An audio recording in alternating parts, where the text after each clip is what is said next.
Good afternoon, everybody, and welcome to Salam Bombay Foundation's celebration of World Youth Skills Day 2021.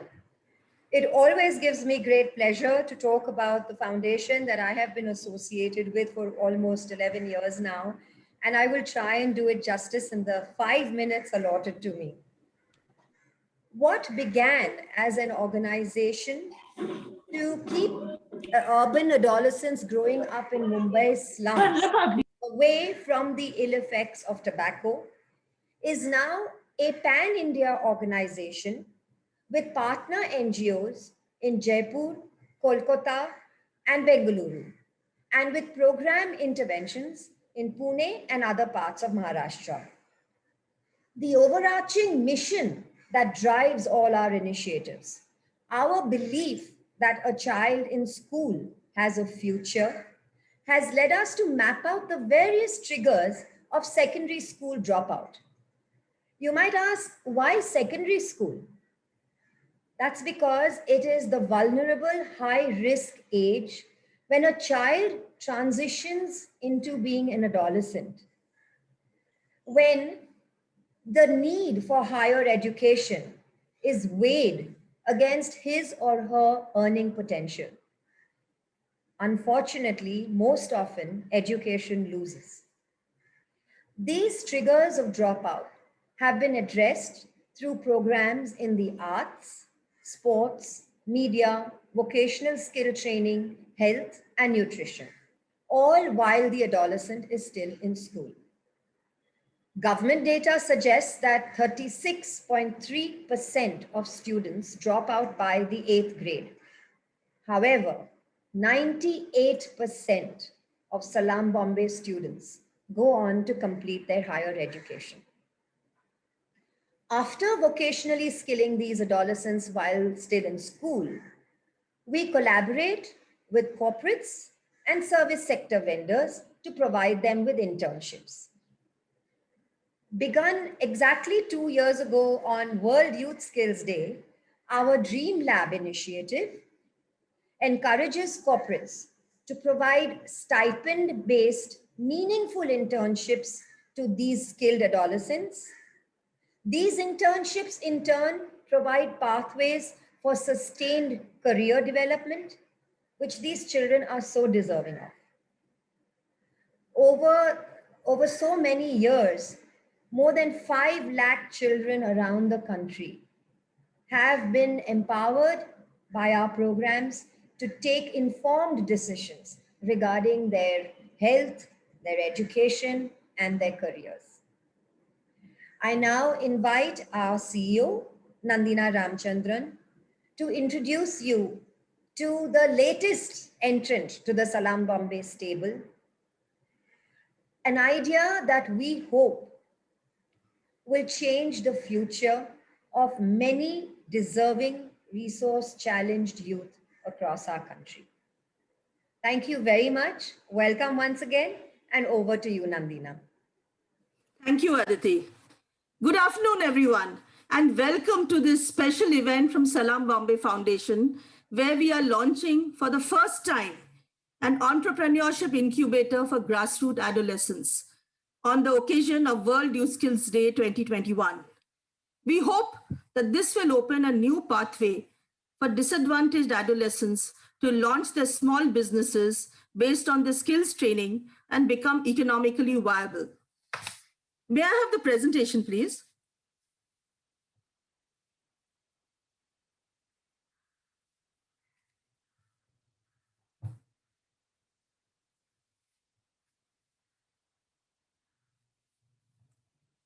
So why are we launching an entrepreneurship incubator for grassroots adolescents? I mean, that's the big question. So next slide, please. 2 years ago, on the occasion of World Youth Skills Day 2019, we had launched our innovative Dream Lab program with the objective of introducing the alumni of our secondary school skilling programs to 2 main career pathways while continuing their education. These 2 pathways were really stipend-based career-related internships to give alumni industry exposure to a skill of their choice. And the other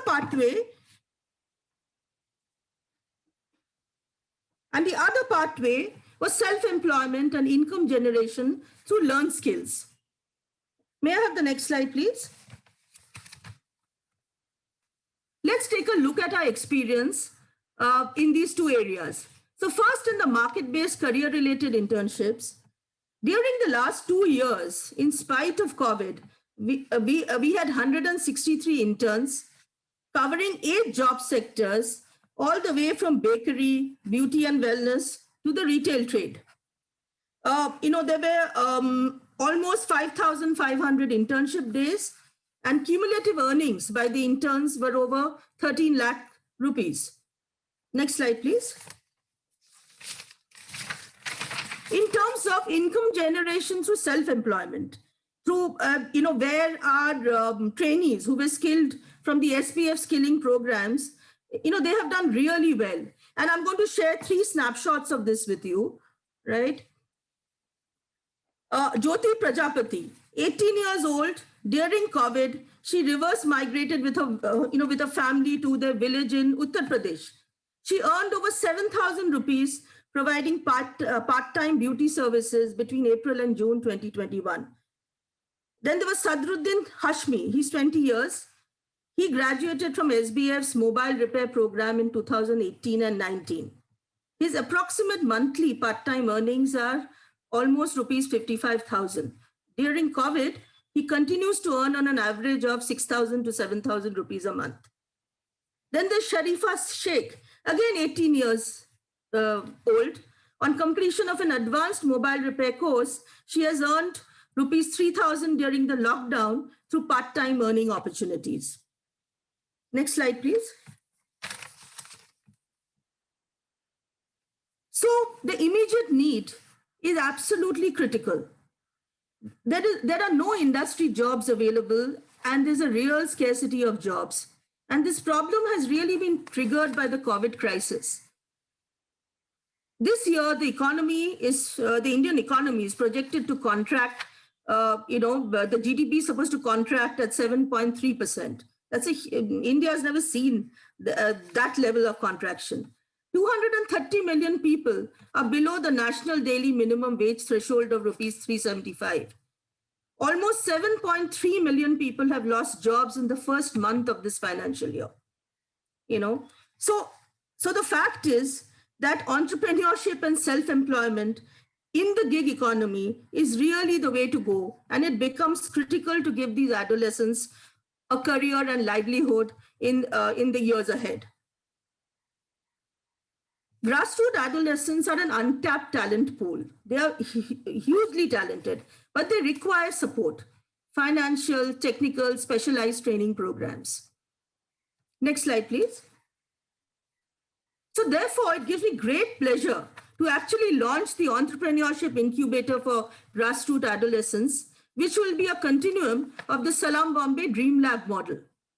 Our vision for the current financial year 21-22 is to guide and support 100 budding adolescent entrepreneurs aged 16 to 20 years from Salam Bombay Foundation's Dream Lab initiative. We are extremely excited about this. Next slide, please. Now, what are the components of the Entrepreneurship Incubator for Grassroots Adolescents? What are the kind of components do they require? First of all, these young adolescents are going to need some help learning how to do business development. Where is the market going to come from? Who are their customers? And if there's a customer base, how do they go out and do low-cost marketing for customer acquisition? This is a critical thing, first step to develop as they go about developing an initial business plan. Do they know how to develop a business plan? This is something we'll have to coach them for. Then we have to develop financial acumen, learning the basics of budgeting, what are fixed and variable costs, how to handle cash flows, break-even point. They need to learn all about these things, and that's where the incubation cell is going to be extremely helpful for them. The next step really is funding options. Where do they get the funds to start up their business? What is the financing ecosystem? Is it banks, the priority sector lending, microfinance options? All of this is a most important step in starting up their business. Then, not to forget legal and regulatory framework for small businesses. What is it that they will need to make sure that they're in compliance of the laws? And last but not least, they need to learn about digital platforms and digital marketing for new age entrepreneurs, especially in the times of e-commerce. Next slide, please. Now let's hear from two of our grassroots entrepreneurs in the Salam Bombay ecosystem about their personal journey, and you will be able to talk to them themselves shortly. Thank you for your participation today. Your presence validates our hope that in the near future, India will see the rising of a breed of young entrepreneurs. Thank you. Play the videos, please.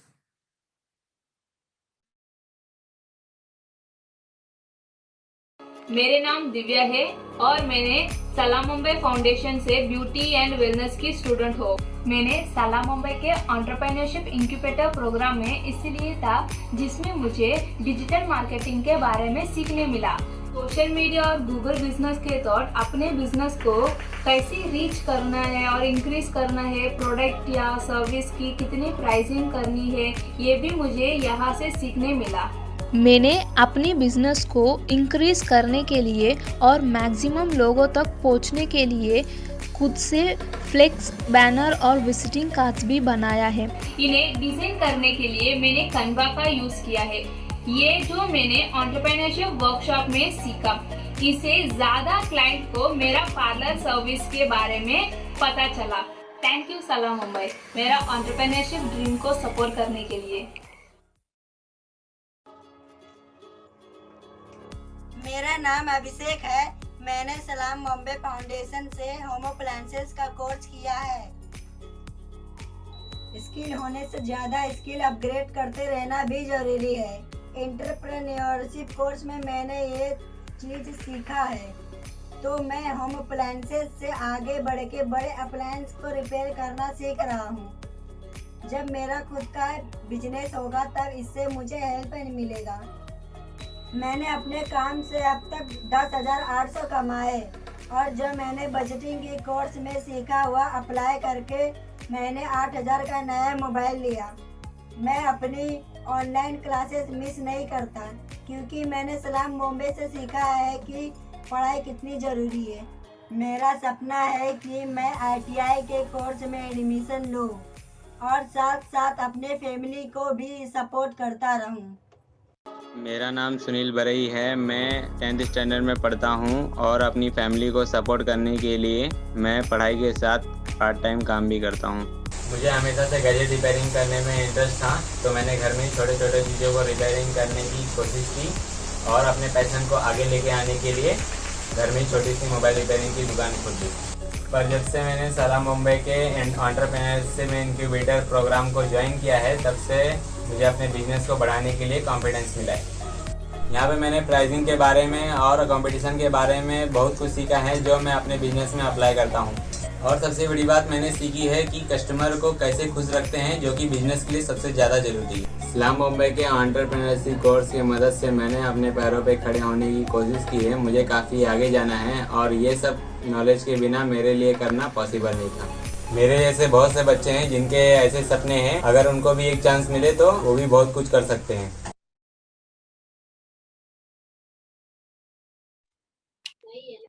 मेरे नाम दिव्या पेरियास्वामी है।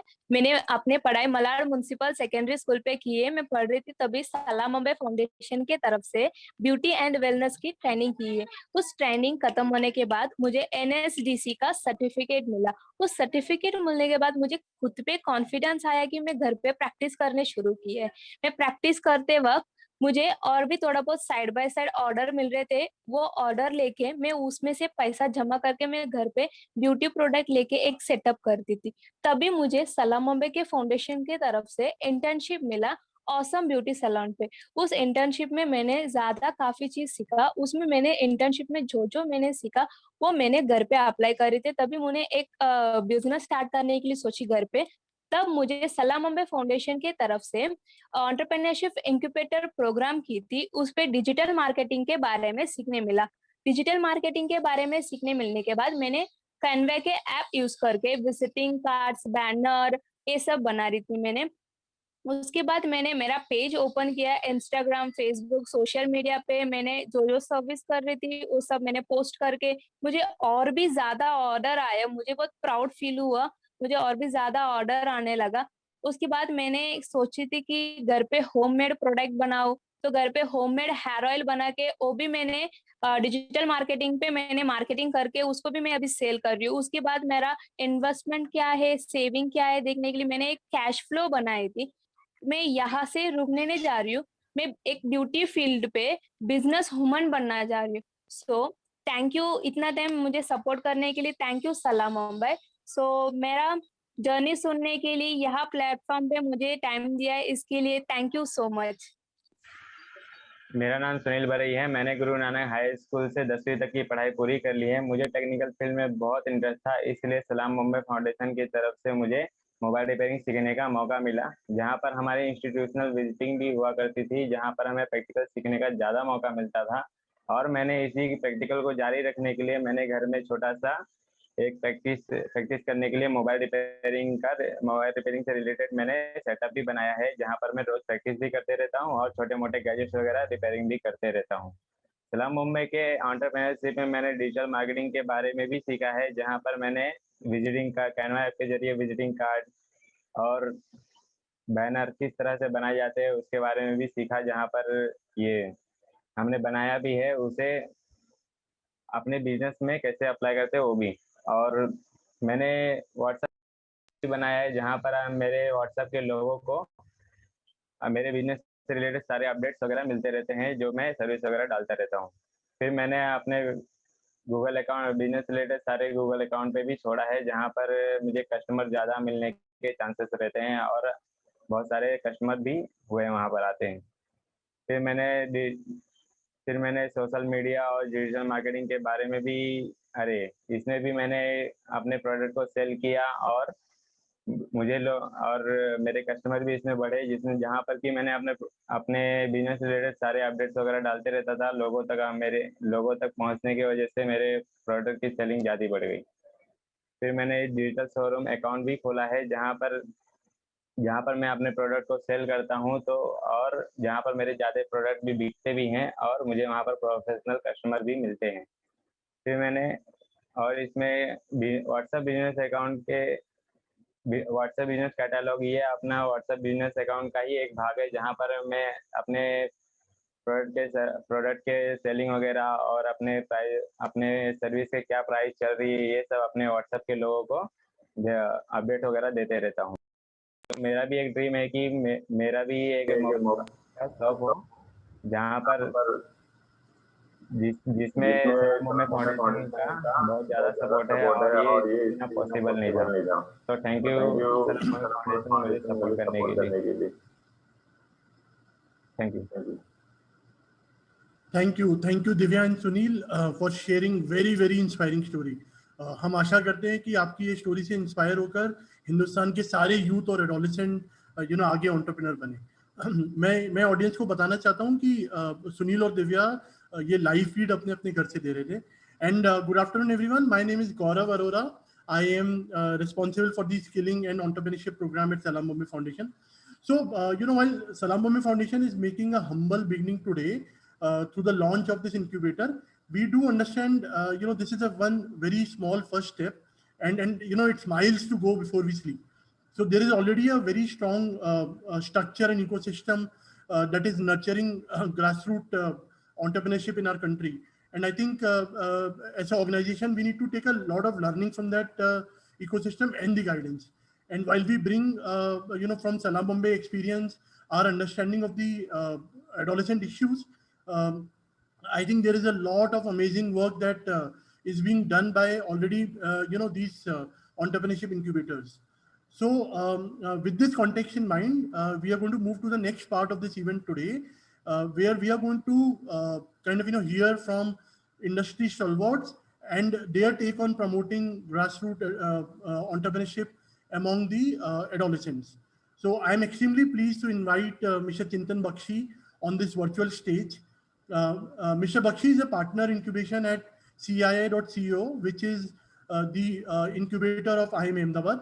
And he brings today a unique experience of starting and scaling social enterprises and tech startup companies.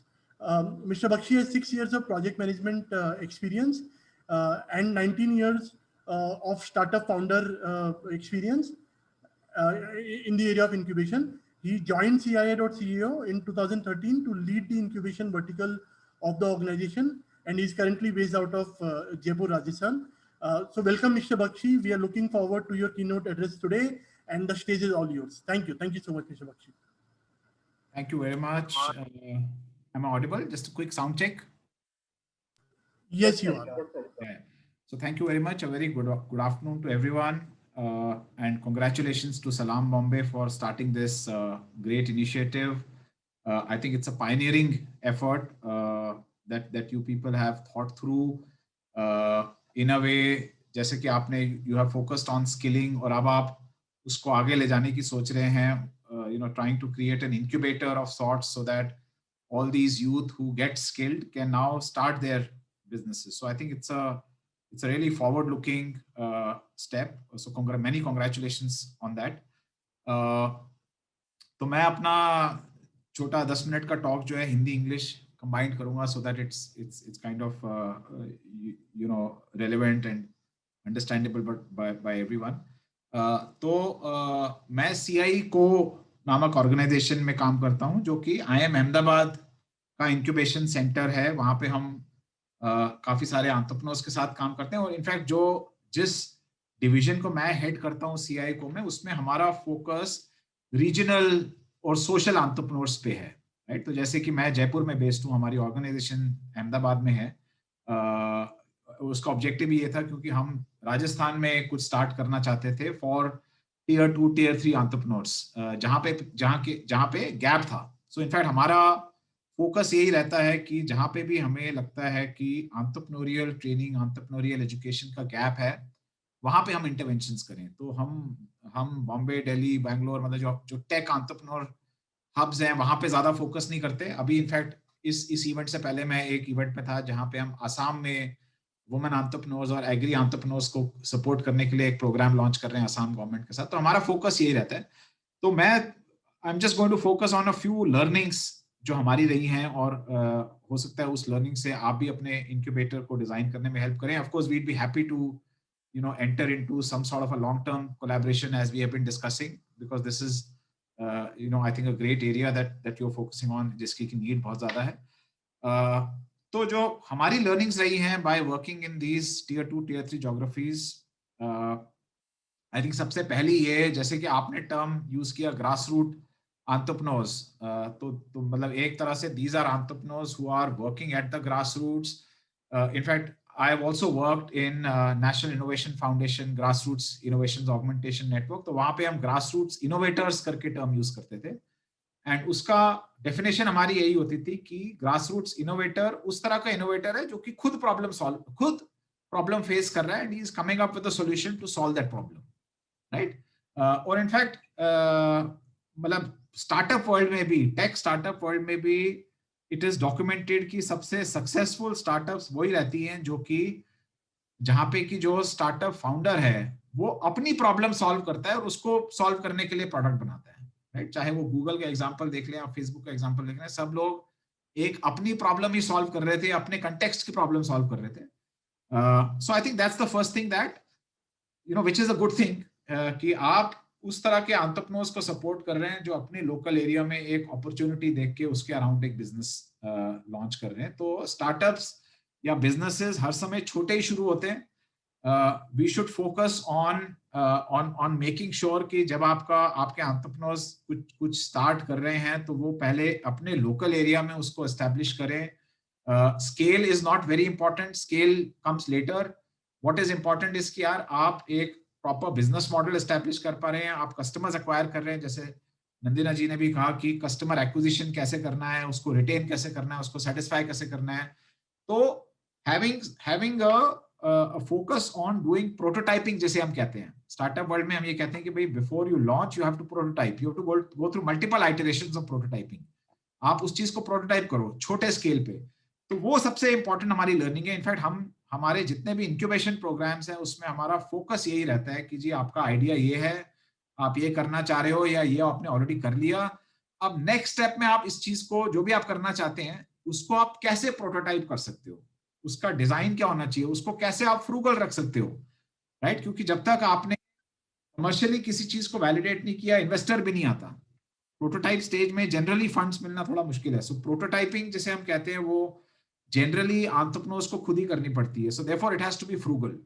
So I think that's the first thing, focusing on prototyping. You know, there is another concept जिसको हम कहते हैं unit economics, right? तो startups में बहुत सारे आपके customers या बहुत सारी रेगुलर सेल्स तो होती नहीं कि आप monthly profit and loss account statement बना पाओ. तो हम कस्टमर के बेसिस पे प्रॉफिट एंड लॉस स्टेटमेंट बनाते हैं या प्रॉफिटेबिलिटी एनालाइज करते हैं. So that is again a very very important thing कि भाई चाहे हमारे 2 कस्टमर हो, 5 कस्टमर हो, बट हमारा हर एक कस्टमर पॉजिटिव होना चाहिए. उसका मतलब ये कि जो भी खर्चा हम उस कस्टमर को अक्वायर करने में करें, क्योंकि जैसे जो 2-3 एंटरप्रेन्योर्स ने अपनी स्टोरीज बताई कि कोई सोशल मीडिया के थ्रू कर रहा है, किसी ने कैनवा यूज करके पोस्ट बनाए एक्सेट्रा, उन सब में खर्चा आता है जिससे आप कस्टमर्स लीड्स जनरेट करते हो और फिर कस्टमर्स एक्वायर करते हो. तो वो एक्विजिशन आपका जो है वो आपकी जितना भी आप कस्टमर से अर्न कर रहे हो उससे कवर होना चाहिए. So these are some of the important things.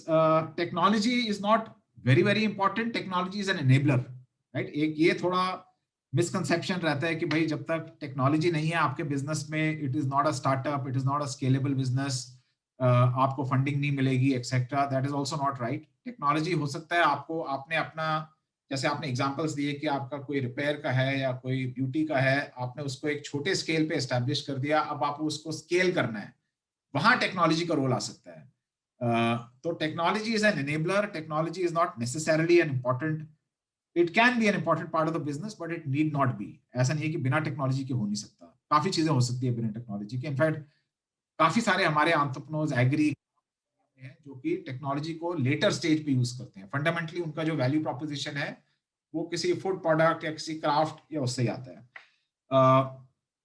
2-3 चीजें मैं और डिस्कस करूंगा कि जैसे मैंने कहा कि इनिशियल स्टेजेस में जैसे आपके जो एंटरप्रेन्योर्स स्टार्ट कर रहे हैं तो टिपिकली हो सकता है आपको इन्वेस्टर्स ना मिले, बट आजकल क्योंकि स्टार्टअप इकोसिस्टम इतना डेवलप हो गया है, बड़े सारे बिजनेस प्लान कॉम्पिटिशंस, बड़े सारे इनोवेशन ग्रांट्स अवेलेबल होते हैं. So you need to integrate yourself with some of these, with a lot of these competitions and challenges etcetera, so that आप काफी सारी फेलोशिप्स हैं. जैसे इस बार हम भी काफी सारी फेलोशिप्स ऑफर कर रहे हैं to young entrepreneurs from Rajasthan, Gujarat. So funding etcetera can be taken care through that. couple of other points. एक चीज हमने देखी है कि business is generally an outcome of a successful project, जैसा कहा जाता है. तो एक चीज जिसपे आप लोग फोकस कर सकते हैं वो ये कि जो आपके एंटरप्रेन्योर्स हैं, जैसे आप करते भी हैं internships etcetera, you facilitate, but they can now start doing internships around their projects, around their entrepreneurial ideas, right? So they can do a 2-month project कि भाई एक प्रोजेक्ट करके देखते हैं कि इस तरह का हम सर्विस लॉन्च करना चाहते हैं, इस एरिया में लॉन्च करके देखते हैं कि कितने कस्टमर आते हैं. सो प्रोजेक्ट का आउटकम ये है कि भाई हमने एक एडवर्टाइजमेंट डाला, कितनी लीड्स आई और उन लीड से हमने बात की, किन्होंने इंटरेस्ट दिखाया, उसी को मैप कर लिया. दैट इटसेल्फ, जिसको हम सेल्स पाइपलाइन बिल्डिंग कहते हैं, तो वो एक प्रोजेक्ट हो सकता है. उससे एंटरप्रेन्योर्स को सेंसिटाइजेशन आ सकती है कि भाई कस्टमर एक्विजिशन कैसे होता है, क्या चैलेंजेस आते हैं उसमें, कॉम्प्लेक्सिटीज आती है, कस्टमर सेगमेंट क्या होता है. So focusing on project and a startup is really an outcome. Project successful हुआ, स्टूडेंट को उसमें मजा आया, इंटरेस्ट आया, तो फिर एंटरप्रेन्योरियल वेंचर उसका आगे बन जाएगा. So focusing a lot on projects, things like that. Last couple of other points I will just talk about. Focusing on problems rather than solutions, right? एक आई थिंक ये हमारी लर्निंग बहुत significant रही है कि the successful startups are ones जो कि who are actually very very focused on the customer problem. and solution is an outcome of that. मतलब एक बार आपने problem सही से identify कर ली, solutioning आजकल उतनी मुश्किल नहीं रही because of the technology available, because of access.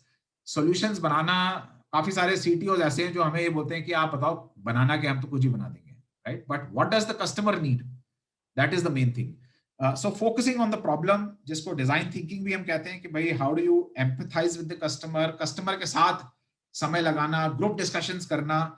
So I think these are all pre-entrepreneurship, pre-incubation kind of things that I think the incubator needs to focus on. जिससे कि एक customer empathy, business modeling, unit economics, ये 4-5 चीजें जो बोली, these are really the nuts and bolts of building a business. एक बार आपका business established हो जाता है, then you know scaling up etc. is I'm not saying it's easy. It is a lesser of a challenge. The bigger challenge is जिसको हम कहते हैं 0 to 1 journey. आप अभी 0 लेवल पे हैं, आपका आइडिया है, आपको 1 लेवल तक ले जाना है, वहां पे सबसे ज्यादा रिस्क और कॉम्प्लेक्सिटीज होती है. तो वहां पे इस तरह की 3-4-5 चीजें are things that can be tried out. So I won't take too much time. I think again I would like to congratulate the foundation for this forward thinking and thinking of this vision of a grassroots incubator, and I would like to wish you all the best, and I hope that this becomes it becomes a model for other foundations also to follow. Thank you very much. All the best. I think Gaurav, you're on mute. Sorry. Yeah. Thank you, Mr. Bakshi. I think it was so powerful.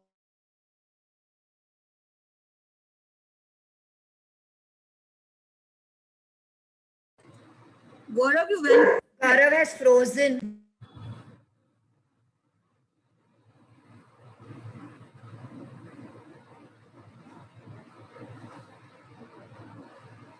Debu, can you take a look at what's going on, please? Gaurav's screen is frozen and we can't hear him. Is it? No, we still can't hear you, Gaurav. It's just frozen.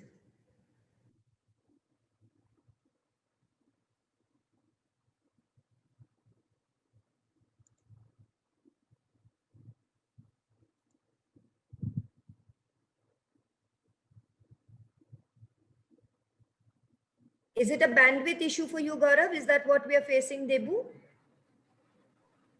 Yes, ma'am. He just went out. The internet has. Yeah, maybe he'll reconnect again. I just.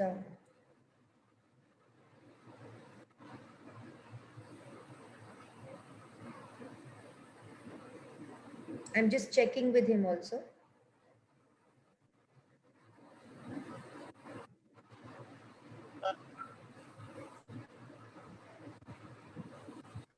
Gaurav, are you back? Yeah. Sorry, I don't know what happened to my network. I'm really sorry. Am I audible? Yeah, you're audible now, Gaurav. Okay. Sorry, my sincere apologies about that. So I was telling Mr. Bakshi, I think आपने grassroots वाली language में ही सिखाया, and we are very proud कि हमारे audience में there are 17-18 students who are sitting, and I'm sure basis what you have said today, they would have taken a lot of learnings, and it will definitely be very, very useful to them. And secondly, we are also very kind of excited and looking forward to a relationship with CII in the future, through which we can also make sure that we can bring a lot of learnings to the incubator that we are trying to build at Salam Bombay Foundation. So thank you so much, Mr. Bakshi. Once again, a pleasure, hearing you through this keynote. Thank you. So, Gaurav, can you switch on your video, please? Is that possible? Aditi, my video is on. Okay. Gaurav, don't take a risk. Carry on. Yeah, you're back. Yeah, you're back. Great. All right. Sorry again. Basically. So now I think we'll move on to the next part of the event. Which is a panel discussion, and we have a very exciting lineup of panel, which is actually going to discuss all this issue regarding the adolescent grassroots entrepreneurship initiative.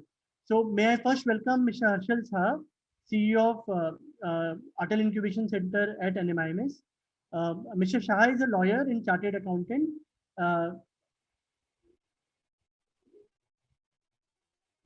By training, he has a master's in law, LLM from the Harvard School of Law and from Government Law College, Mumbai.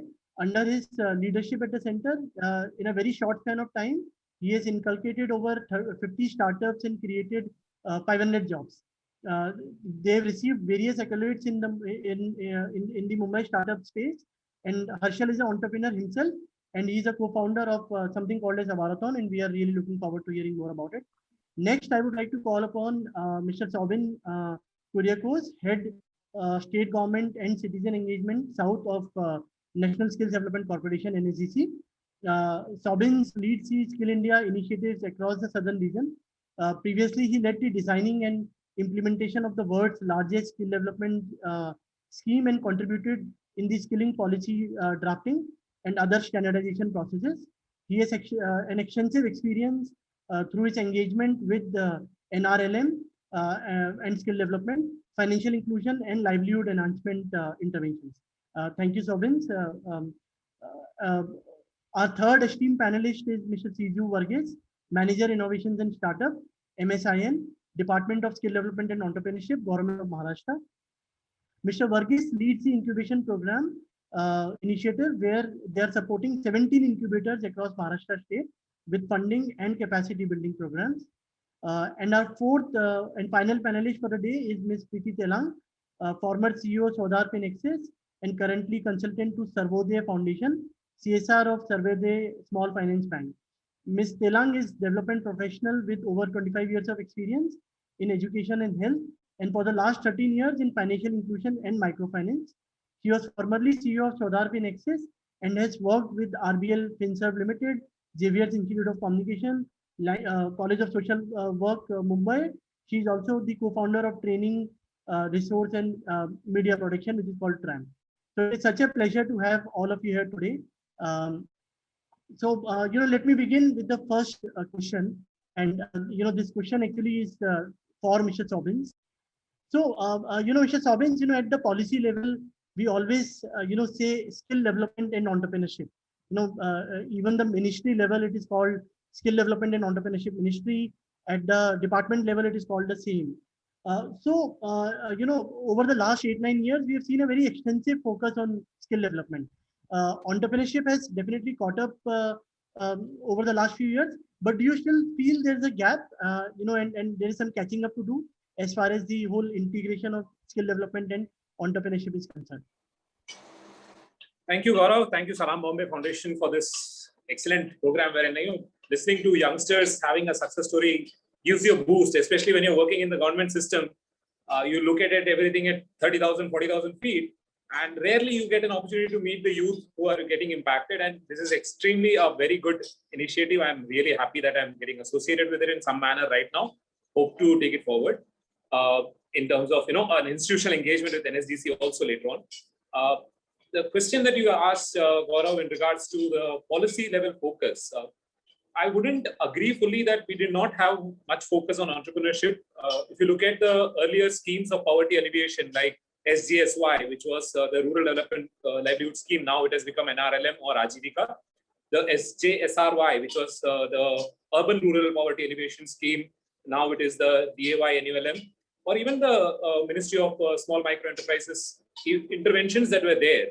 They were there on entrepreneurship. They were a holistic approach that was taken, but the desired outcomes as we wanted in terms of developing the entrepreneurs or making large size impacts, that did not happen largely. I won't blame it only on the policy or the scheme design, but there was also other aspects like the accessibility of infrastructure, accessibility of finance, or even the ability of the community to take risks. Our parents were all public servants or working class. Now, if I tell my mother that I want to start a business, the first thing is like, are you gone crazy? Now we are expecting, and I come from a well-to-do middle-class family. Now we are expecting an urban poor family to accept, that youth to get into entrepreneurship or start a business, which was something which was not possible in that market. The environment was not fit for that. So definitely the semantics or the visualization of skill development has been largely, I think, because we were a country which had come out of independence and we were focusing on becoming a manufacturing hub. right? So we had a lot of PSUs coming in, a lot of skilled manpower was required. The technology input was not available in the schools. So there was a huge push towards skill development. But with the last 10 years, if you see, there has been a huge shift in the whole market scenario of entrepreneurship. We have a lot of startups coming up. There is a whole plethora of stories of success that is flying around that, everyone is becoming an OYO or a Ola or something like that. So Byju's and all. So there is a mindset change in the people also, wherein there is a huge uptake for entrepreneurship, and government also with the whole setting up a new full ministry, which was only focused on skill development and entrepreneurship. Entrepreneurship also has got a huge importance given, but we also know that when you are spending a public money, the results or the outcomes are to be measurable. Now, when a skill development program is being done or a livelihood intervention is being done, you have numbers that you can count, like, this many people trained, certified, placed. But in entrepreneurship, that becomes a challenge. Now, if I start an intervention with 1,000 entrepreneurs, I may have a success rate of 4 to 5%. That's the standard rate of entrepreneurship success, right? Now, the policy, because policy is governing the program implementation, it becomes a challenge for how do we, get that accountability, transparency, and effective outcomes from this kind of an intervention where the public money is spent, at the same time outcomes are visible. So that's where the first primary challenge is. But I strongly also feel with the new education policy that has been released, the entire focus is changing from creating clerk type workers from the schools who are workers. Now we are focusing on creating mindsets, not just education. The education policy is not talking about, what you learned in the classroom. It's not about clearing examinations. It's largely on changing the mindset of the youth, wherein, you have a very strong focus on the school students taking up internships. What used to happen is you and I all studied in schools. And the problems we faced during schools was घर के अंदर जो problems होते हैं, TV देखने नहीं मिल रहा है, खेलने जाने नहीं मिल रहा है, right? We never were exposed to a public transport system में problem क्या है. अगर if I'm every day traveling to an office as a youth for an internship, I understand that there is a challenge in public transport, accessing the public transport for me. But we never, so that is somewhere I say that, that is going to create that exposure for the students in terms of identifying the problems in the country, identifying their own problems, which as earlier speaker also mentioned that, that is where the success of the entrepreneurship starts. Second thing is in terms of identifying the problems or even solutions. What are their available things? Do I have the skill to do that? A child does not get into that, format of being able to do and get that confidence in able to do a problem solve or find a solution. Now, as we go back to the policy aspect, I say that, just as an entrepreneur's success depends on, for me, largely, I have seen that, it largely depends on his ability to be agile, change as per requirement, adaptability, make changes within yourself and in your environment, or even to accept change. So that kind of changes is required for an entrepreneur to succeed. But our policies today are not like that, right? Except for Atal Incubation approach and the Startup India that is still much more open to, testing, trying, failing. But if you look at the larger poverty alleviation policies, we are not open to being agile. We don't change as per the changing structures. Our policy recommendations or policy changes happens in once in 5 years. Now, that is not something that I would recommend or I would feel that is good for such a dynamic changing market in the country. So that kind of agility, not just in policy, but I believe also among the people those are implementing it. Now, if you have, I'm sorry to say I work very closely with government officials. I don't have anything against them, but the mindset of a government official is not fit for a entrepreneurship support. That's where a youngster who has run a business failed, even if he has failed, let him come in and do that aspect, implement that project. So that's why you will see Sijo is not a government officer and he's working with Maharashtra state. So that's the approach that Maharashtra state has taken. Similarly, many states have started creating that kind of units which have professionals coming from that kind of a background with the kind of mentality of working with the youth. And that's where the whole policy shift is slowly happening. We have been a country of creating beautiful policies. If you look at any of the policies of poverty alleviation or development, you can rarely find something which is missing from the global policy paradigms, right? But when it comes to implementation, that's where my challenge always remains. How do we implement it? We are a diverse country. A policy document created in Delhi, when it gets translated in Tamil, the language changes, the intent changes, right? So a person who is accepting it that and then implementing it. The whole challenge of diversity and the vastness of the country is something that all the policy people have been trying to figure out, but not so successfully doing it. And somewhere that policy intervention with that agility and going down at the school level, we have been trying, frankly speaking, the mistake that we have been doing is we have been trying to create entrepreneurs through a classroom training. The policy talks about that, right? Your program implementation schemes are like that. 15 days or a EDI program, which is like, 1 month or a 6 months training program where we are trying to create an entrepreneur. Entrepreneurship is not a skill, I would say, it is a mindset, right? And that has to be developed, I think, right from childhood, where the national education policy plays a very critical role. And it's our responsibility, not just as professionals in the sector, but as citizens among our families, to how to ensure that the NEP is implemented in the best manner possible. How do we channelize all that is available in the NEP for the youth that is coming up, especially for the adolescents who are going to enter into a market which is going to have a lot of gig economy, no permanent jobs. Government jobs are going to cut down. So where do they place themselves into? So that is somewhere I feel that the policy direction has to now focus towards that. Sure. Thank you, Sobin, for really setting the tone for the discussion. From Sobin, actually, I move to Harshal. So Harshal, definitely, Atal Incubation Center, we are seeing, a lot of drive towards entrepreneurship, and technology has become the poster boys. And, of late in the last 18 years, we have seen amazing incubation in the space of technology and entrepreneurship. Do you strongly feel the same about the grassroots entrepreneurship as well? Do you see a lot of initiative from the government side, from the private sector side on promotion of the grassroots entrepreneurship as well? Or do you think there is still some gap out there? Yeah. Thanks, Gaurav. I hope you can hear me. Yes. Yeah. So firstly, wanted to compliment you and your entire team at Salam Mumbai for this initiative, that you have kind of taken. It's something which, I've been in this space for some time, and I've not really seen something like this kind of happening at such an early stage. As in, I've always seen, meaning I've seen different forms. So like at the Atal Innovation Mission, which is a Niti Aayog, they have around 100 or so incubation centers spread across different parts of India, and we are one of those amongst the first batch at NMIMS who were selected. And at NMIMS we have around 60,000 students which kind of come, but something like this is something really very different. Now, in terms of your question, which is more kind of linked to is this something which is the need of the hour? Meaning, yeah, absolutely. Meaning, one of the biggest problems that we kind of face, which is very different to what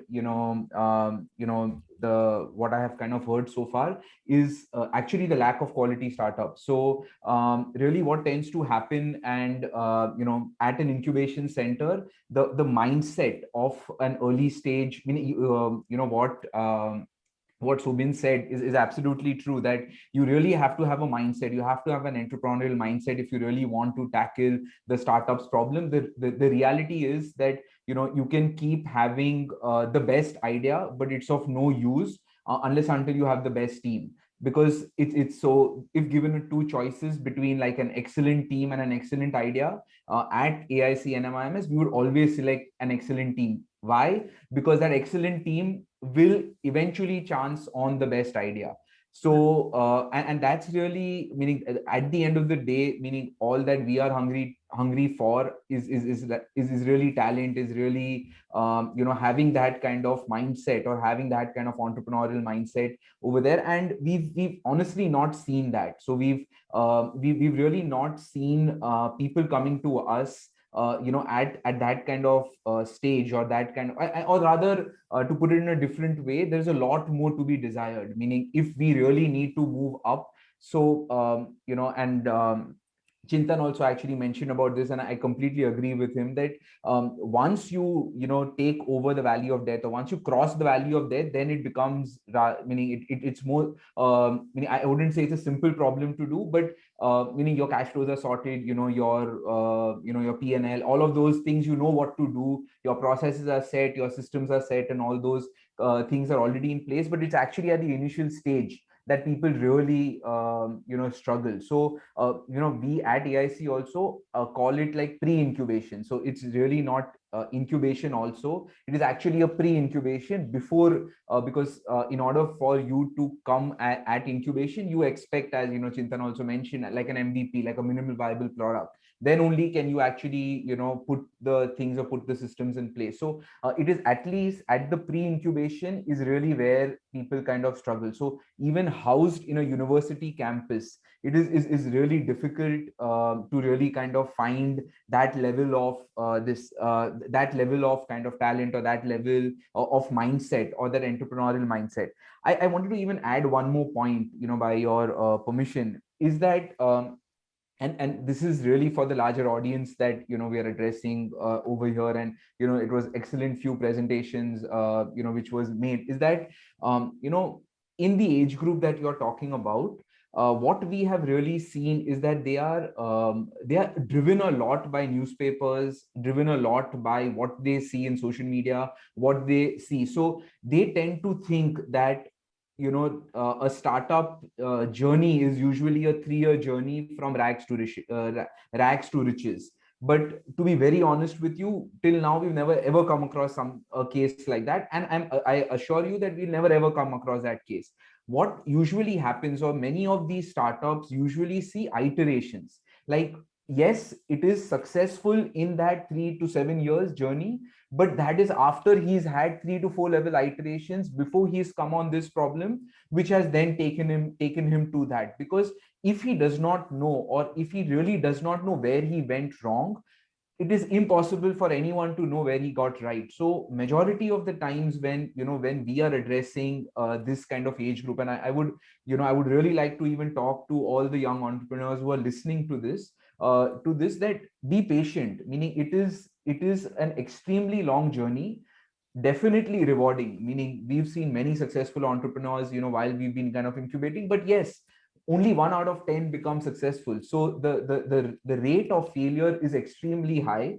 You can join the best incubators, you can join or have the best ecosystem, but that one can be 2, that one can't become 9 out of 10. So the chances of failure, that is the nature of the beast, where there is going to be failure. So you need to be patient at the end of the day. And where I feel, meaning it's an excellent thing which you are doing, because of the fact that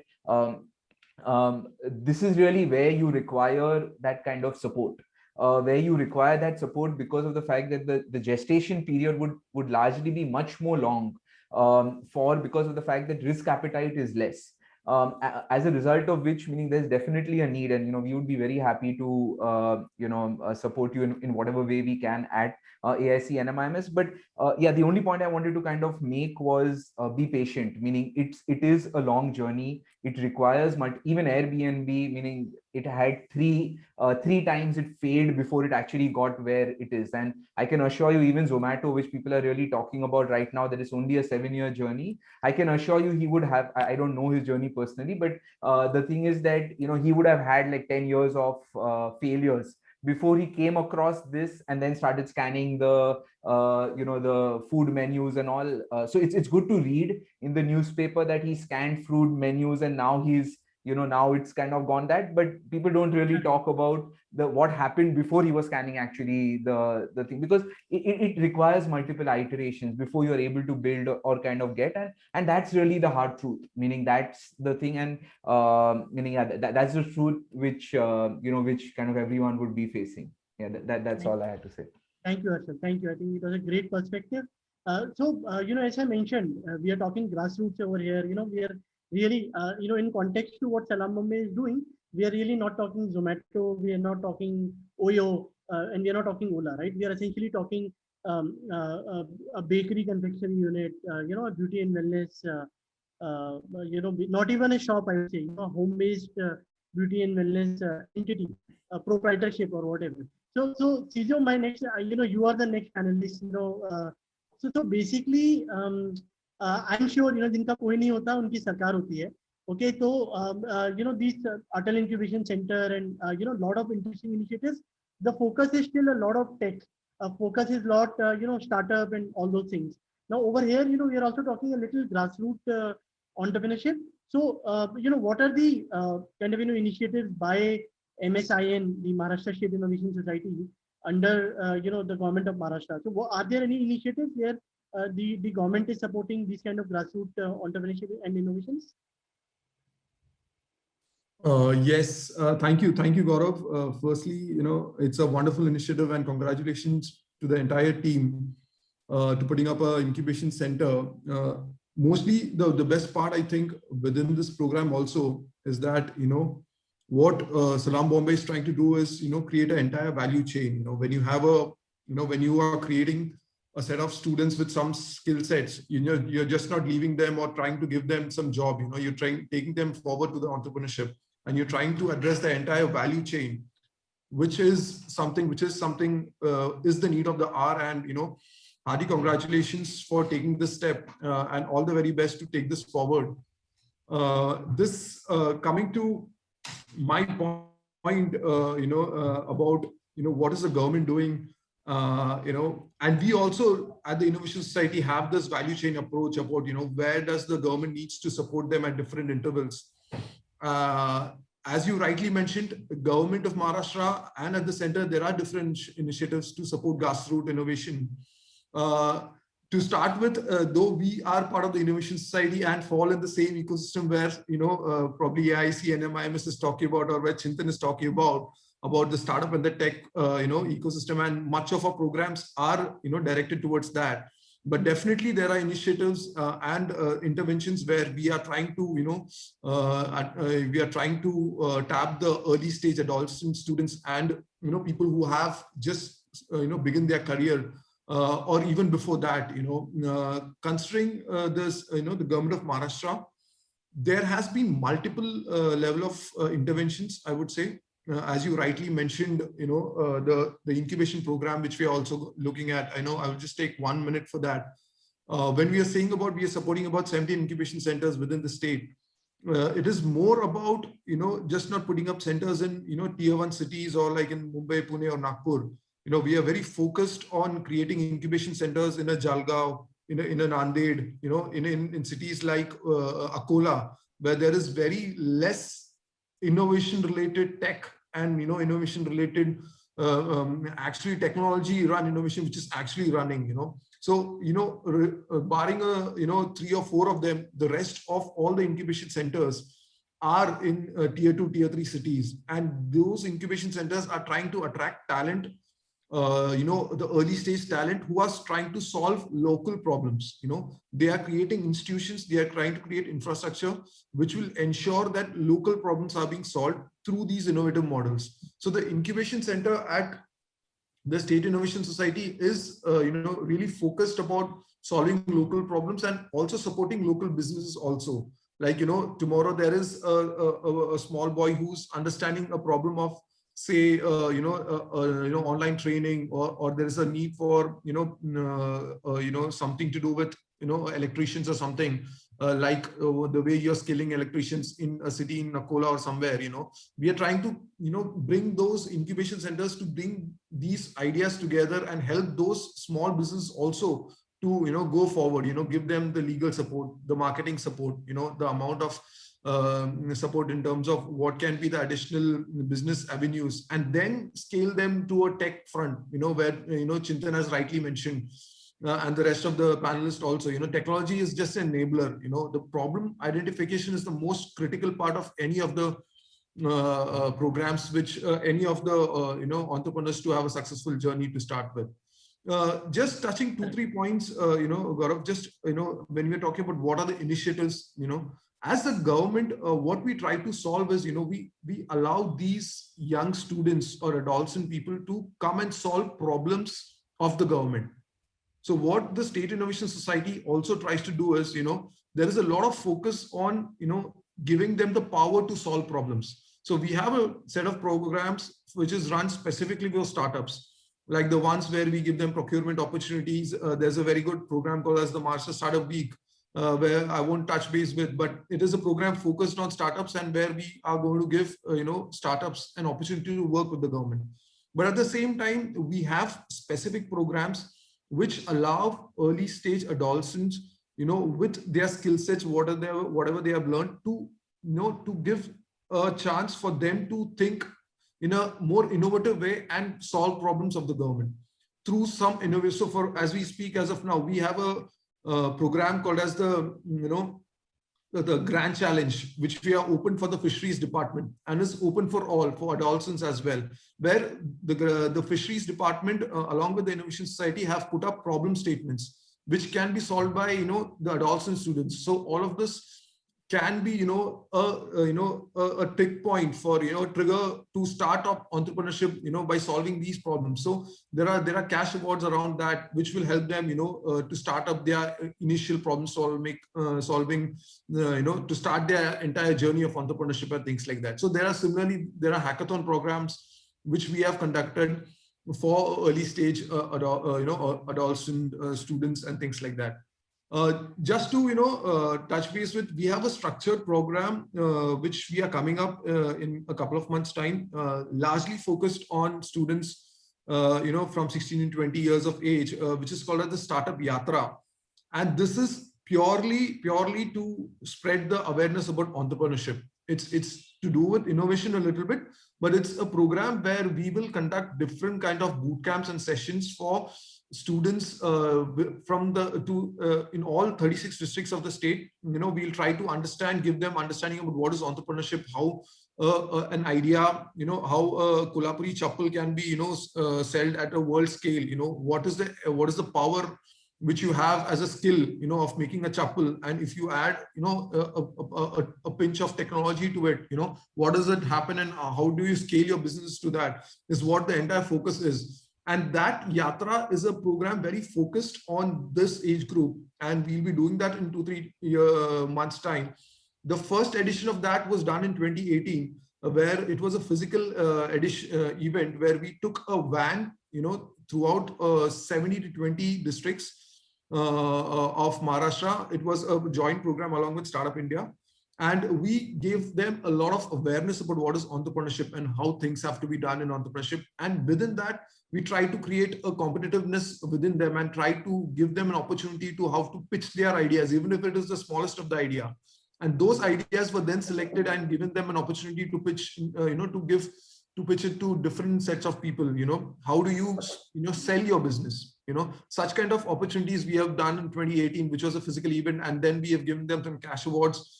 And then we took them to IIT for a innovation, for an entrepreneurship program where they got a different idea altogether about what entrepreneurship is and things like that. So these are like small and I would say bits of programs which we are conducting for entrepreneurship. 2-3 months down the line, I would say it's purely for early stage adults. It will be people in the first year or second year who have just done, got into graduation and have got these skills. We are also coming with a program for supporting them with, if they have a very good idea and want to further go on developing the prototype, as Harshal was and even Sobin was telling that, prototyping is something which will require a lot of time, and there's a reiteration which will happen, and it's not over a period of time or 3 years that the startup is built. So we as Innovation Society we're applying to come up with a program, even if it's not a startup, he just has an idea through all the experience he's done through skilling. We will support them through, funding in building the prototypes and then scaling it up further. So these are a couple of initiatives which we have for early stage entrepreneurs to say. Correct. Thank you. I think it is very, very interesting to really know, what MSIN is doing under the government of Maharashtra. So moving on, I think normally, for these grassroots adolescents, I think the VC ecosystem is not going to come and support them, right?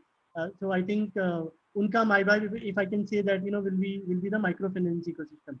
So Preeti, coming to you, what kind of role do you think, microfinance can play for promoting or supporting the whole grassroots entrepreneurship idea?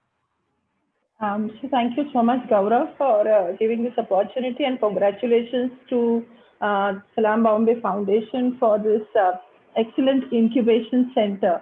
And having worked at grassroots all through my life, I have seen the struggles that youngsters, women, and all the aspiring people who want to become entrepreneurs have. And especially in the microfinance space, one of the things that we have seen is everybody wants to start something. but the first thing they say is paisa do, fir hum business start karenge. And I think that is at the incubation center that needs to change. It's not that money comes first. It is the idea. It is the small little business that has to start, and then the money will come in. Because in the microfinance space, in the last so many years, something that we have always seen is, अगर पैसा होगा तो हम कुछ कर सकेंगे. नहीं, लेकिन पहले एक आइडिया और एक कुछ तो होना चाहिए, फिर पैसा आएगा उसके साथ. So I think that's the first key thing that one needs to introduce in the incubation center is this mindset into an entrepreneur. That it is, and everybody's talking about that idea, but your entrepreneurs that you're working with and these youngsters whom we just saw, it's so nice that they have started with small businesses like whether it's a beauty parlor or it is a mobile repairing or it is making cakes or whatever.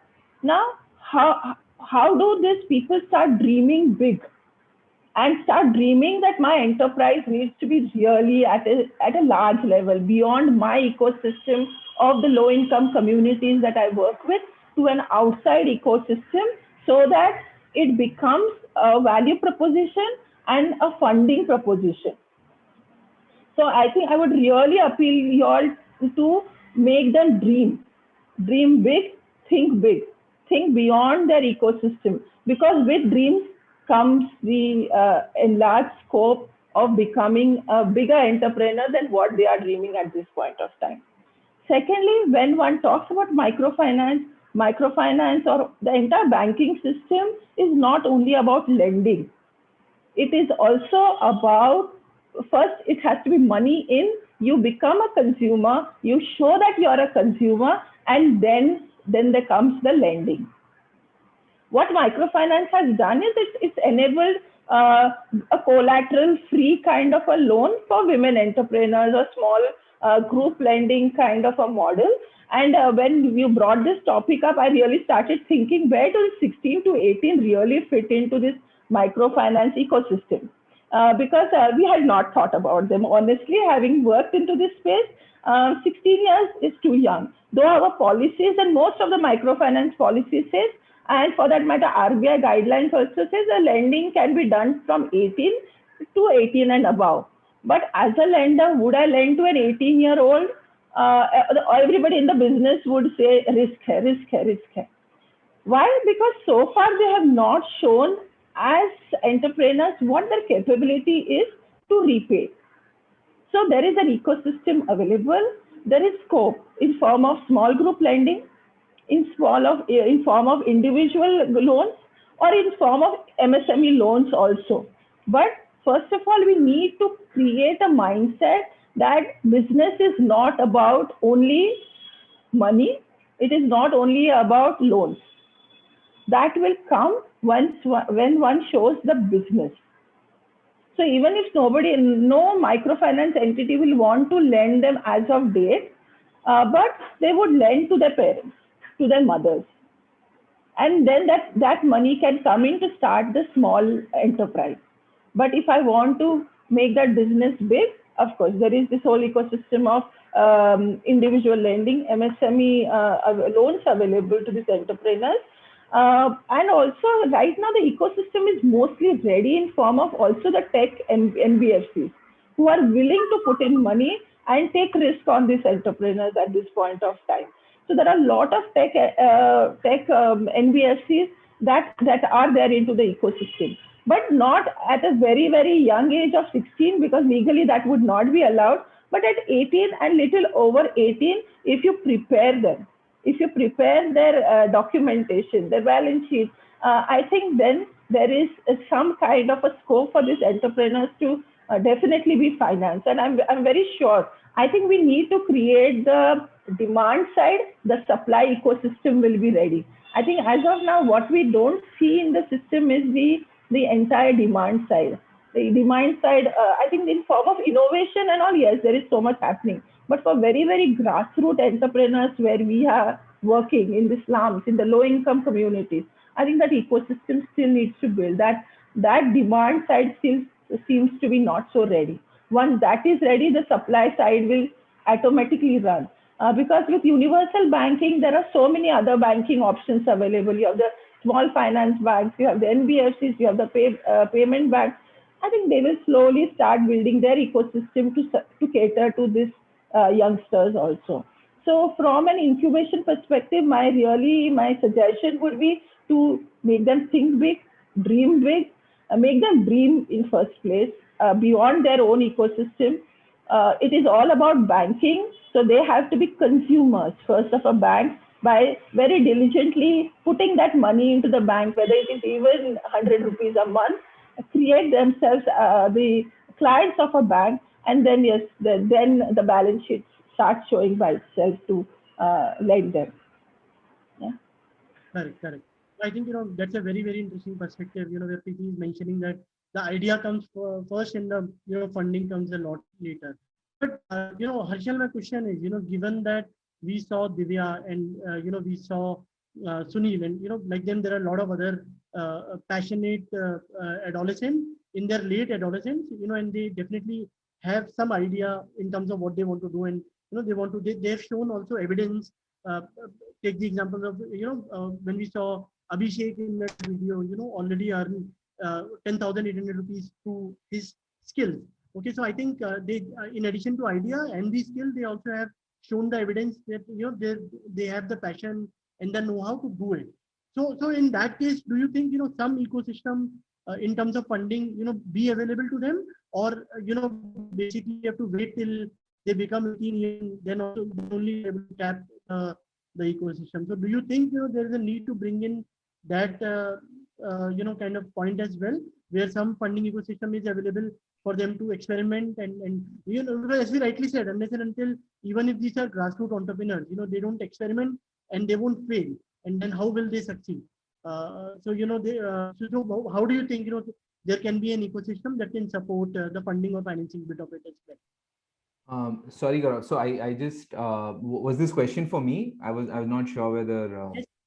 Yeah. No, I think it is for you. Yeah. I'm asking from a generic VC point of, or correct. any funding or financing point of view, not Correct. really So, from the perspective of IMH AIC, but yeah, no, I understood. So to meaning, sorry, but the hard truth is no. Meaning, as far as the current ecosystem goes, meaning as far as the way the current ecosystem is structured, meaning it is structured in a way where they'll be looking at various kinds of questions. So I think it would be more things to kind of talk about what they need to do in order to really go there, as opposed to going into the nitty-gritties of the thing. Because whenever you're looking, there are various stages in a startup funding, or in a in an ecosystem which is seed, pre-series A, series A, and so on and so forth, right? So and each stage requires a certain amount of level of yeah, because each one comes with their own kind of a mindset, comes with their own kinds of things which you can or can't do. So for each of them, meaning I think all the four seemed very promising, but they are still at a very early stage. So it's even before a seed round, or even before, because of the fact that can they, as in, yes, of course, if they have scalable businesses, if they have shown a current need, of this, of something like this to kind of exist, meaning absolutely, meaning there is no reason why it won't be. But what the larger point I'm trying to make is essentially it has to kind of go through that entire kind of evolution. So it goes through various kinds of stages where, even before a seed round, there'll be lots of questions where they would kind of, they'll be kind of grilled and so on and so forth. So a lot more, but all the four seemed extremely promising in terms of the fact that I think they were, what was really promising, which, from their presentations and all, was that they've got their concepts right. So once you get your concepts right, then to really implement or put it into practice. So many even evolved startups, at the incubation center don't talk of cash flows.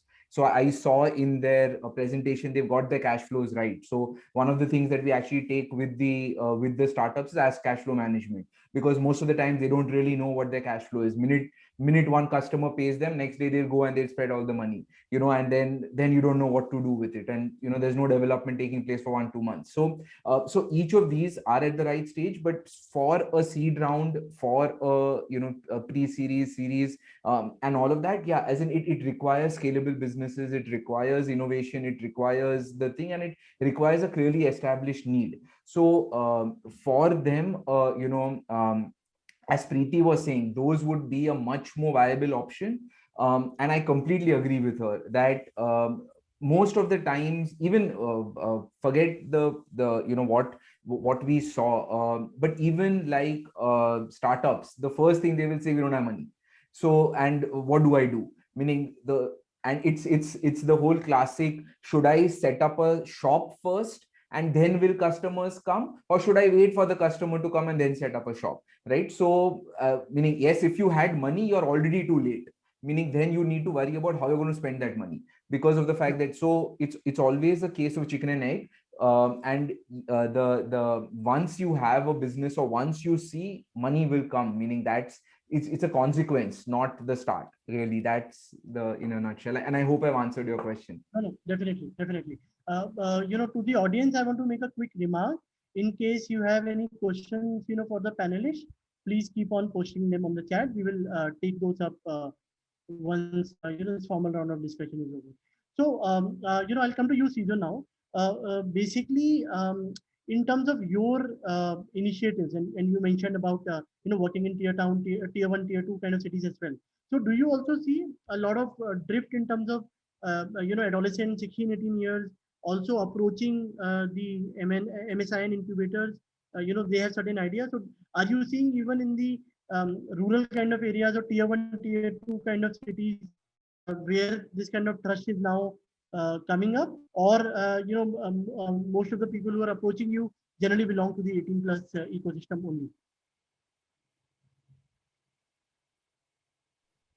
Yeah, so Gaurav, it is, I would say it's a combination of both, but over a period of like 2 to 3 years, especially the COVID, considering the COVID pandemic, there has been a drastic shift in the entire entire graph, where people right from the age from 16 have really thought about entrepreneurship and taken that as their main mainstream, rather than going for a job, taking entrepreneurship as one of its area of where they want to make their career in. It has been definitely seen, not just in tier 2, tier 3 cities. Tier 2, tier 3 cities, I would say the problems, for example, if a parent is a farmer, and he's always been in the agri kind of a setup, he's always in a mood to actually his thought process is always to solve those problems which is parents have been facing, right from putting up sowing seeds, or or putting some how do you utilization of pesticides, or optimum utilization of water and things like that. So that is the problem solving, and and there has been a drastic shift in the mindset of people of coming to the city, and rather they being there and trying to figure out solutions, testing, trying it out on their farmlands, or and then pushing it up and scaling and things like that. That's just the agri sector. There are different, in all sectors there has been a drastic shift. Even in cities like, for a classic example, I think so one of the student, I think he's also in the age of 18 or 19. In Somaiya campus, there was a student whose mom was a doctor, and during COVID, she happened to always come back, with full sweat, wearing the PPE kit, and what turned out to be was he made a prototype where he fit a fan behind the entire PPE kit, which formed like a ventilated PPE kit. And now he developed that prototype. He further nourished it, and he got incubated to incubation center at Somaiya called as Riddle. And then he developed that product, reached out to different people, and at the age of 18, even before finishing his second year, what I understand is he's just given a second year exam, he's into a full scale business where he's selling those ventilated PPE kits overseas as well. Even in a short span of 7 months, 7 से 8 महीने में उसने एक problem identify किया and the urgency was इतना कि उसने वो बना के उसको सेल भी करना स्टार्ट कर दिया. And the adrenaline rush, I mean, the focus of students in solving those problems, that is very clearly seen at this age group, and they are behind it because the risk appetite is so much at that age group that you don't have to worry about what about my family, or what about my parents, mere bachchon ko kya hai, and all of that. So inka jo risk taking jo capability hai, it's immense, and that makes them a successful entrepreneur. And there's a huge shift what we have seen over the 2 to 3 years time, and that's the very reason जो हम बोल रहे थे कि हम लोग एक programme करने वाले जहाँ पे एक्चुअली रिसर्च करना है किसी स्टूडेंट को, उसको हम लोग अगर फाइनेंशियली फंडिंग सपोर्ट दे सकते हैं तो we will be coming up with that program also, seeing this drastic shift. So definitely there is a lot of shift happening which we have seen in incubators. Also in the yatra which we did, there were amazing ideas, like people. There was I would say 9th standard student who had pitched an idea of creating a hyperloop, and that time I think it was 3 years back, where even the test model wasn't in place, where which we talk about right now, and he had this phenomena all did in design and things like that. And what happens about the fact is, so what if that so he has a 5 minutes 10 minutes pitching slot during the yatra, and what we see in his 5 minutes he has this idea with entire detailing about it, and then he closes, sir 5 minutes और है ना मेरे पास और एक idea है, though I have a business where I can sell alcohol online, जो अभी तक कोई नहीं कर रहा, and that was in 2018 where the norms were not allowed to sell alcohol online. So he's found out problems at that very age and trying to solve those things. So there is a drastic shift. It's about how incubation centers like you and the ecosystem around it, channelize it and give them a proper shape to become successful companies, I would say. Sure. Great. Sabin, I'll come to you now. So basically, I think we are definitely talking about a lot of opportunities, and everyone is agreeing to the fact that bringing them in between 16 to 18 years, is a great opportunity, because then in a way you are creating a pipeline.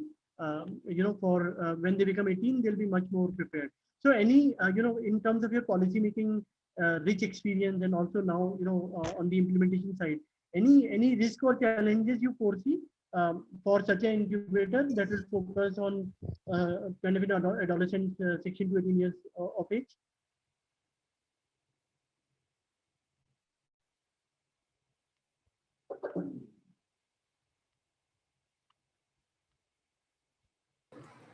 You're on mute.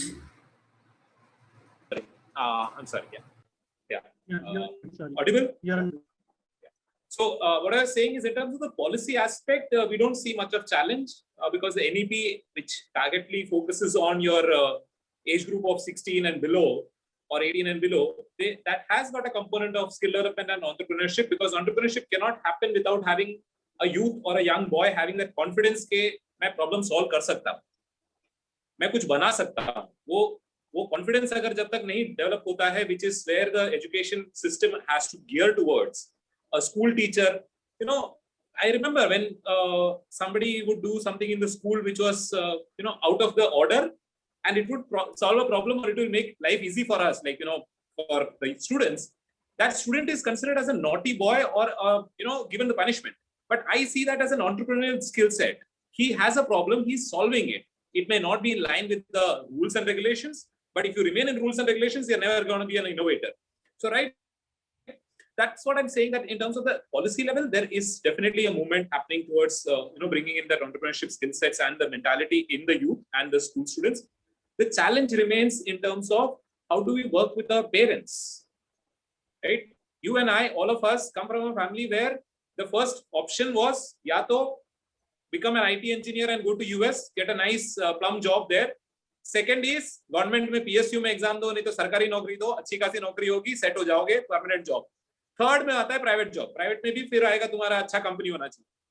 How many of our parents at our level, when we are coming from a middle class family, are comfortable with letting our youth or children take a break from the education? Graduation खत्म हो गया, 4-5 साल के लिए तुम सिर्फ business try करो.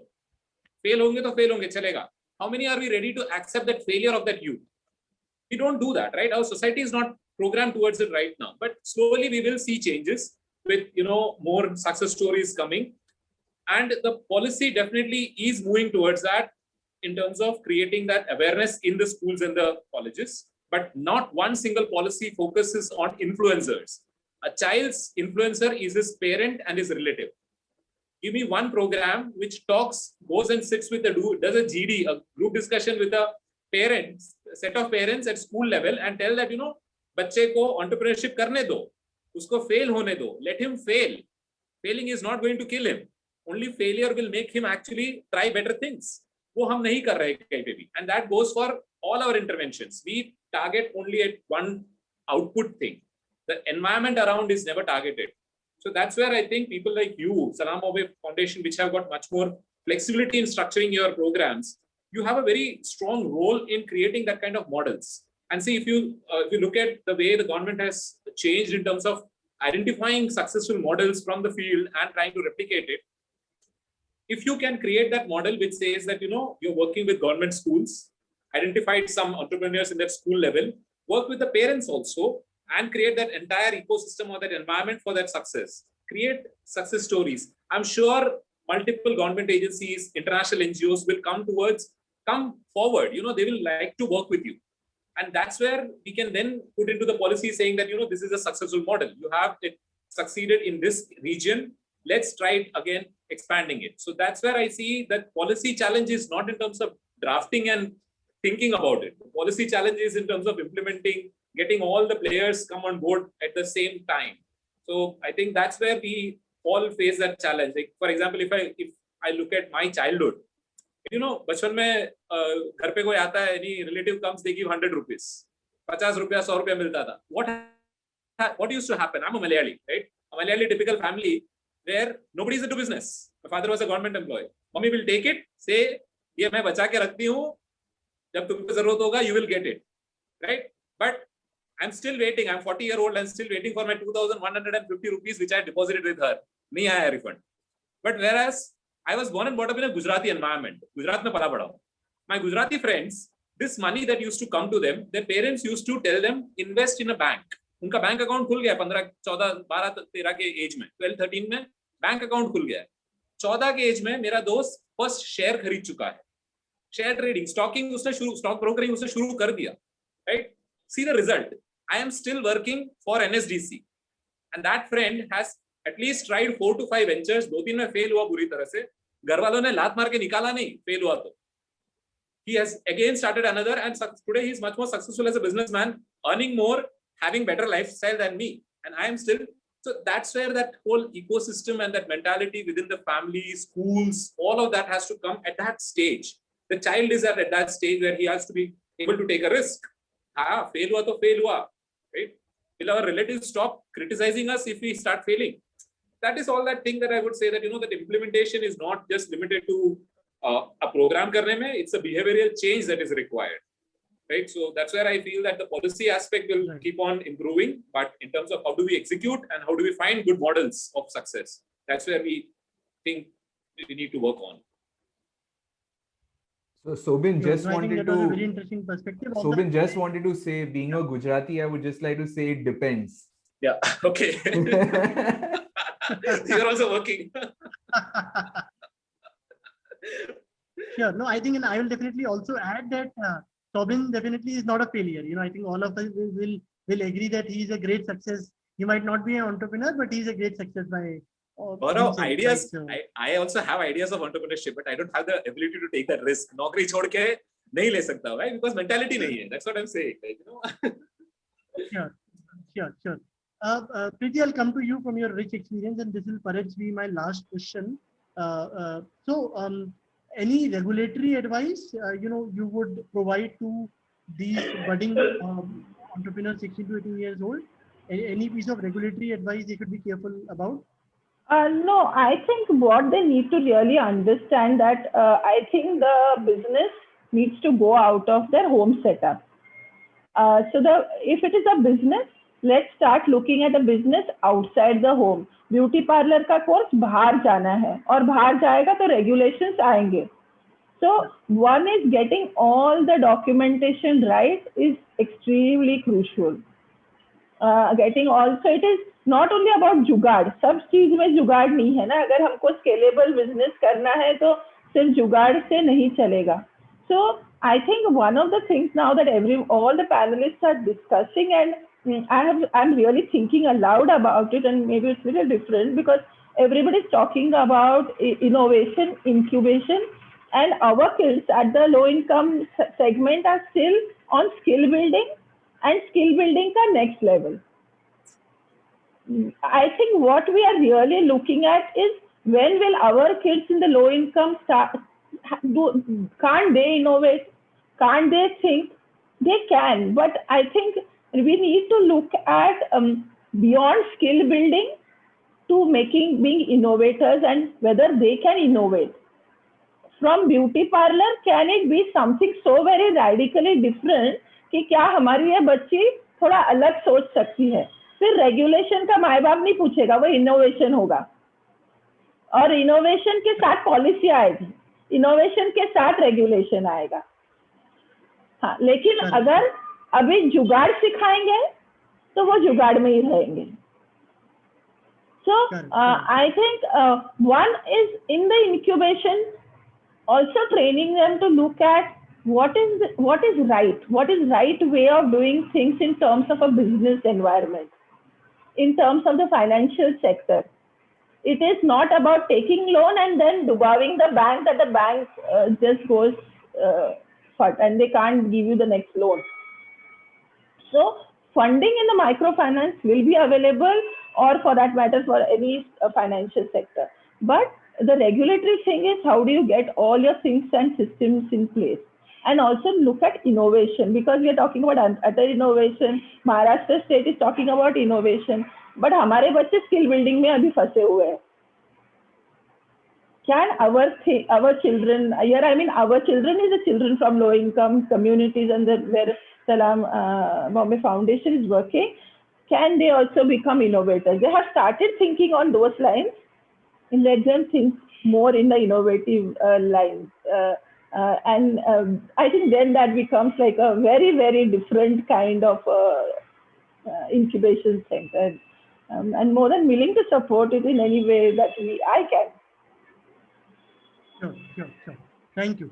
Any last piece of advice, Harshal, Sobins, Sijo, you would have for our young entrepreneurs? Yeah, entrepreneurs के लिए तो definitely मेरा यही advice रहेगा कि fail होने को ready रहो. Fail हो सकते हो. You can fail, and failing is not bad. Failing is required to succeed. That is what I have always seen in my personal life, shifting from corporate to development sector, personally in workspace. तो उससे मत डरो, गिरोगे हारोगे चलेगा. But in terms of Salam Bombay Foundation, I want to actually put one point that you may want to look at it. See what happens with most of the small time entrepreneurs is, now Divya has started a beauty parlor at her home. She is earning, for example, 10,000 rupees per month. Malad में ही एक अच्छा beautician center आ जाएगा, which will pay her 18,000 rupees per month. The family is going to tell her, and she cannot push back that thing for a long time. 6 महीने तक बोलेगी, 1 साल तक बोलेगी, but उसके बाद she will be forced by the family or whoever is the influencer कि नहीं जाके नौकरी करो, पगार ज़्यादा मिल रहा है. Now, where does Salam Bombay Foundation come in that place? If you can ensure that kind of a financial stability kind of work, not in terms of grant, but telling or influencing the parents that अभी 18,000 के नौकरी में जाएगी तो वो 20,000 25,000 ही कमाएगी for next 5 years also. Maximum 5 साल में 25,000 पे जाएगी. But अगर ये business करेगी तो ये महीने का लाख भी कमा सकती है. That kind of vision, sharing that vision with them, with the parents who are going to create that influence, because these are very young children. Their life decisions are not created by them. Right? So that's where, as a foundation which is working very closely with the community, which the government will not be able to do, I am very sure. A government intervention will not reach that level of working with the community on a very large scale level and a very intensive approach. But your foundation can definitely work towards getting that. So incubation does not limit itself to the entrepreneur, but incubation goes beyond the entrepreneur and his ecosystem around that. Taking out, Divya to a high-end salon, exposure is not there. So if you ask her what is a good beauty parlor, the nearest beauty parlor, which would be a Sunny beauty parlor or something like that, which is in her slum area, that would be her maximum exposure. Can you take her to the Lakme salon that is there in Palladium Mall? to show that, this is where you should be reaching. This is your dream should be. This is something that you should set it up. So that kind of an approach is required where we are working with very young entrepreneurs. They don't know where to access. They don't know even how to build bigger dreams. So I think as Salam Bombay Foundation, I think that is something that I would look forward, seeing that incubation not getting limited only in the entrepreneur intervention or even as a classroom setup, but going beyond that. Thank you. Thank you. I think that's a great point. Harshal, Sijo, any last piece of advice before we wrap up? Yeah. So actually, just going on Sobin's point, when incubation starts for us, because, the problem which he's saying is actually the same problem which any entrepreneur faces. So it's not very unique to adolescents, or it's not very unique to a low middle income sector. Even the question over here is, so for example, at NMIMS, most of them want to quit and go and join a Google. Meaning, so only the company changes. It may be from a salon to a Google or from salon to something, but the question more or less remains the same. So entrepreneurship at the heart is more or less the same. The opportunities will keep changing. So what we do over there, and that if that could be of any use to you, is we sit with them and define that it's a 1-year program, that you cannot quit for that 1 year. And typically we've seen that working really well because they have a very clear thing. So even if a family puts pressure on them, so we sit with many a times the father, with the mother and all of that, and tell them that for 1 year, you will not force your child to get married, or you will not force your child to, quit in middle. So that is really because that's what it takes. But in reality, it doesn't take 1 year. In reality, it takes 1,000 days. So, but you can't say 1,000 days because then they won't sign up, meaning as simple as that. So 1,000 days is usually what we've seen as being like the golden rule of what it would take in order for a business to become successful and self-sustainable. So that's really the journey that we are really looking at. And but you guys are doing an excellent job, and, wherever we can support, we would love to. Thanks so much, Gaurav. Yes, just one piece of advice from our side also. So for all the entrepreneurs, just एक चीज कहना चाहूँगा, whether it's a tech entrepreneurship बोलो या normal entrepreneurship बोलो, when it's business, it's business, and there is a lot of competition around that. Even if you go as a start with a mobile shop or a beautician, or you tomorrow sell products online, whatever it is. So the key to your success at this stage is also to identify the uniqueness. Today you have a shop which is selling say repairing phones or mobile phones, something. It's very essential. How do you create that uniqueness? Some amount of element which will ensure that you're above the existing customers or the existing set of business because they're already there. And identifying that uniqueness and then going and scaling it up further is something which is quite important.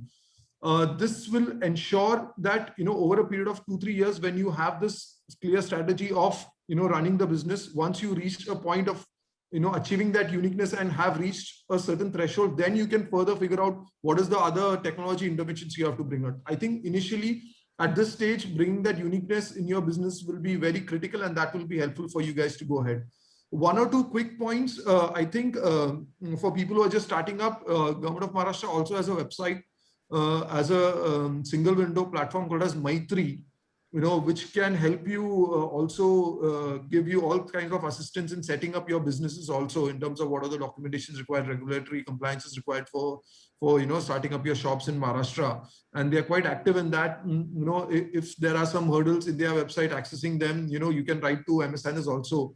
हमें भी लिख सकते हो, नहीं तो आप मैत्री website में पूरा वेबसाइट डिटेल्स मिल जाता है to how to start up business और क्या क्या और assistance चाहिए and things like that. And also to Salam Bombay Foundation, you guys are doing a wonderful stuff. This is something which is actually the need of the hour. The Government of Maharashtra also has a dedicated entrepreneurship program called as the Maharashtra Center for Entrepreneurship Development, which is across all the districts of Maharashtra, and they have unique programs for entrepreneurship. You may also wish to look at their programs also and tie up with them for giving them, nurturing these young entrepreneurs as well. So all the best team to take this ahead. Yeah. Thank you. Thank you so much. So I think great insight from everyone here today. I would like to thank each one of you for taking out time and joining us and sharing your valuable experience. This has been a very rich discussion with very diverse views and insights on entrepreneurship future for our youth and adolescents. As we move forward with our incubator at Salam Bombay Foundation, we will look forward to a continued support and involvement from all of you. While we have laid the foundation today, I don't think we can really grow without your continuous support in that. So we look forward to that. On the sidelines of the event today, we also hosted 2 master classes which were attended by 50 budding adolescent entrepreneurs like Divya and Sunil. So our sincere thanks to Ms. Dhanashri Rane, an industry expert in the financial services industry, and also to Ms. Rajvi Malbari, who is from MX Player. So thank you so much to both of them.